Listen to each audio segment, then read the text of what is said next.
प्यारे बच्चों, good morning, सुप्रभात। मैं सुनील गुप्ता सूर्या वर्ल्ड स्कूल की ऑनलाइन क्लासेस में आपका हार्दिक स्वागत करता हूँ।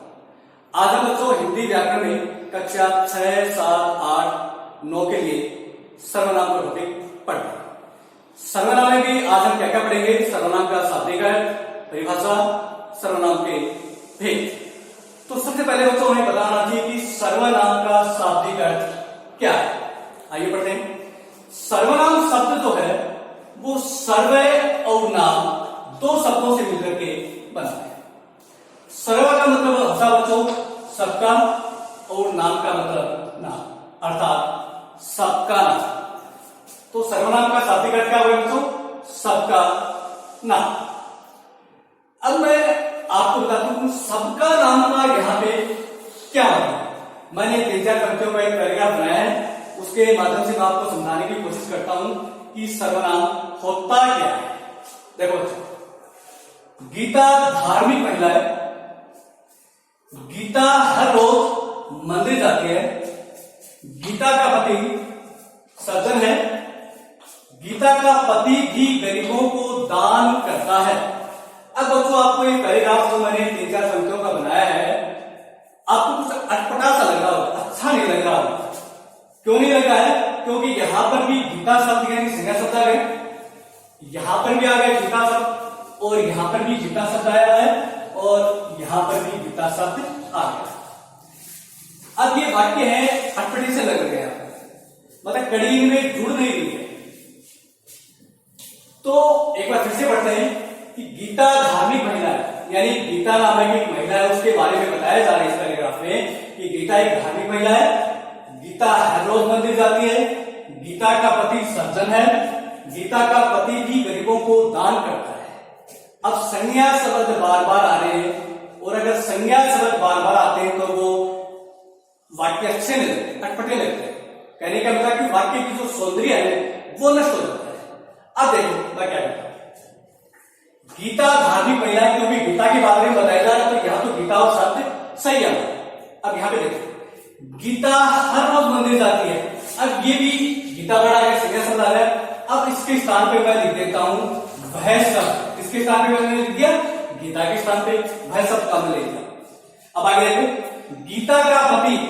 अब जैसे मैंने यहाँ पे गीता की जो वह शब्द काम में लिया, तो हिसाब से तो गीता का पति है, तो यहाँ पर भी मैं वही काम में लूंगा वह।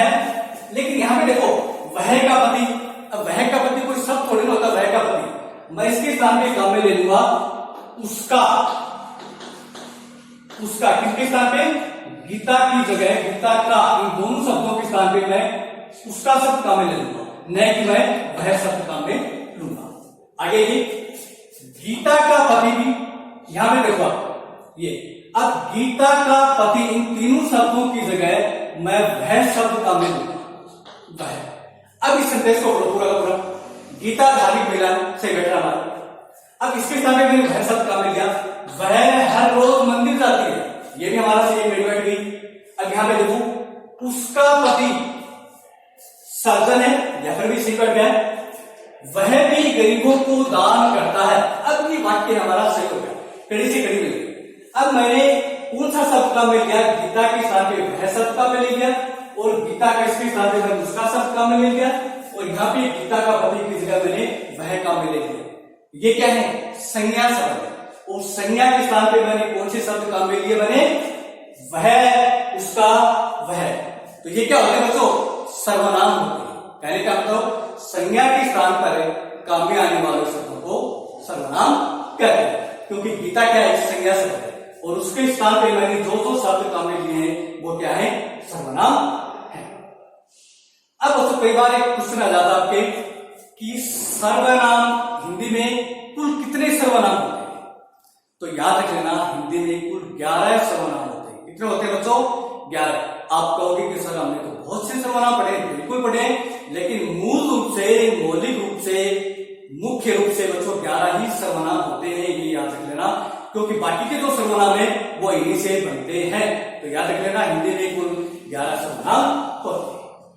तो बच्चों हमने पढ़ लिया सर्वनाम का शाब्दिक अर्थ, पढ़ लिया सर्वनाम की परिभाषा हमने जान ली, और अब पढ़ते हैं बच्चों सर्वनाम के भेद। तो बच्चों सर्वनाम के 6 भेद होते हैं। कितने भेद होते हैं बच्चों? सर्वनाम के 6 भेद होते हैं। मैं आपको एक एक करके बताता हूं। नंबर 1 पुरुषवाचक सर्वनाम, निश्चयवाचक सर्वनाम, अनिश्चयवाचक सर्वनाम, संबंधवाचक सर्वनाम, प्रश्नवाचक सर्वनाम और लास्ट है बच्चों निजवाचक सर्वनाम। तो बच्चों आपको पता होगा कि सर्वनाम के कितने भेद होते हैं? 6 भेद होते हैं। तो सबसे पहले हम बच्चों पढ़ते हैं सर्वनाम का पहला भेद है पुरुषवाचक सर्वनाम। अब यहां पर देखो, पुरुष नाम से पता चलता है इसकी तरह बच्चों रटने की जरूरत नहीं है, इन्हीं शब्दों से इनकी परिभाषा बनने वाली। ध्यान से देखो, पुरुषवाचक सर्वनाम पुरुष कहने का मतलब क्या है, मैं आपको बहुत ही संक्षिप्त तरीके से बताता हूं, याद करने के तरीके से बताता हूं, परिभाषा बाद में बताऊंगा। पुरुषवाचक सर्वनाम, पुरुषवाचक सर्वनाम पुरुष व स्त्री के नाम के बदले जो शब्द काम में लेते हैं वो पुरुषवाचक सर्वनाम होते हैं। ये परिभाषा नहीं बताई बच्चों, मैंने एक तरह से आप ट्रिक कह सकते हैं, संक्षिप्त रूप में मैं आपको समझाने की कोशिश कर रहा हूं कि पुरुषवाचक सर्वनाम क्या होता है। कहने का मतलब क्या है, पुरुष व स्त्री के नाम के बदले जो शब्द आते हैं वो पुरुषवाचक सर्वनाम होते हैं। अब आपको इसकी परिभाषा बताता हूं। जिन सर्वनाम शब्दों से बोलने वाले, सुनने वाले व किसी अन्य व्यक्ति का बोध होता है उन्हें पुरुषवाचक सर्वनाम कहते हैं। अब मैंने यहां पे क्या किया, ध्यान से सुनो बच्चों। बोलने वाले यानी वक्ता, सुनने वाले श्रोता या किसी अन्य व्यक्ति का बोध होता है उन्हें कहते हैं पुरुषवाचक सर्वनाम। अब अन्य व्यक्ति क्या होता है बच्चों? बोलने वाला, सुनने वाले के अतिरिक्त जो होता है वो अन्य व्यक्ति होता है, या ये कह सकते हैं कि जिसके विषय में बात की जाती है उसे अन्य पुरुष कहते हैं। तो पुरुषवाचक सर्वनाम की परिभाषा क्या होगी बच्चों? जिन सर्वनाम शब्दों से बोलने वाले, सुनने वाले या किसी अन्य व्यक्ति का बोध होता है उन्हें पुरुषवाचक सर्वनाम कहते हैं। अब देखो एग्जाम्पल देखो, मैं एक फिल्म देखना चाहता हूं। अब मैं वर्ड आ गया, मैं यहां पे देखना चाहता हूं यानी कि किसी पुरुष के नाम के बदले ये मैं शब्द काम में आया है, तो इसका मतलब पुरुषवाचक सर्वनाम। अब देखो, आप कहां जा रहे हैं, तो आप शब्द भी आपका प्रयोग हुआ है यहां पे, ये श्रोता के लिए हुआ है लेकिन कर्ता के रूप में हुआ है और सजीव है ये आप, तो इसका मतलब पुरुषवाचक सर्वनाम।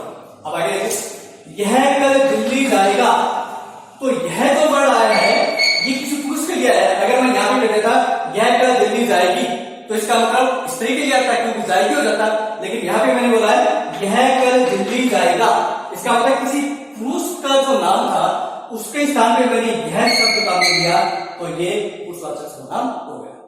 इसमें याद रखना पुरुषवाचक सर्वनाम कौन से होते हैं बच्चों?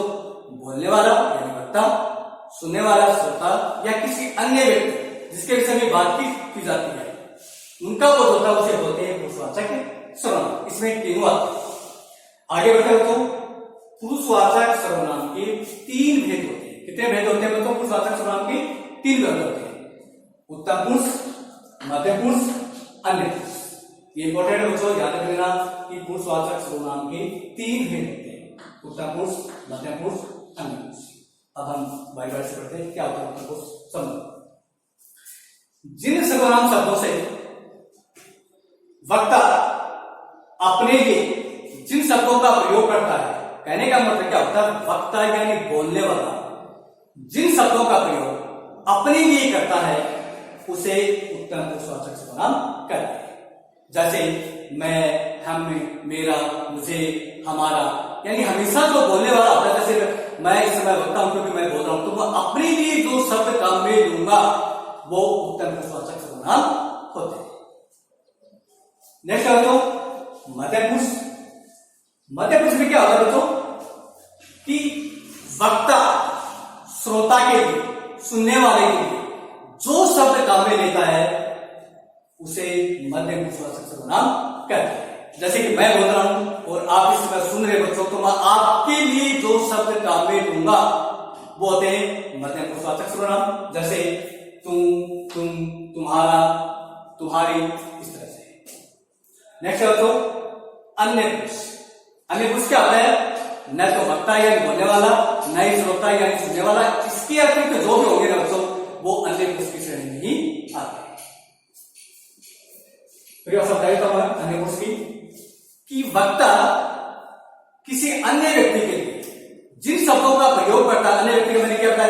न तो वक्ता आता है इसमें, न ही श्रोता आता है, किसी अन्य व्यक्ति, किसी तीसरे व्यक्ति के बारे में बात की जाती है, उसको कहते हैं अन्य पुरुषवाचक सर्वनाम। जैसे यह, ये, वह, वे और भी बहुत से होते हैं। यानी कि कहने का मतलब तीसरे व्यक्ति के बारे में जो भी वर्ड काम में लेंगे, जो भी शब्द काम में लेंगे, वो अन्य पुरुषवाचक सर्वनाम ही होते हैं। बच्चों आगे बढ़ते हैं। बच्चों सेकंड है निश्चयवाचक सर्वनाम। तो इसकी सबक से ही पता चला है कि निश्चयवाचक होता क्या है। परिभाषा बच्चों रखने की जरूरत नहीं है कि निश्चितता का बोध होना। परिभाषा बताए तो जिन सर्वनाम शब्दों से किसी निश्चित व्यक्ति व वस्तु का बोध होता है उसे कहते हैं निश्चयवाचक सर्वनाम।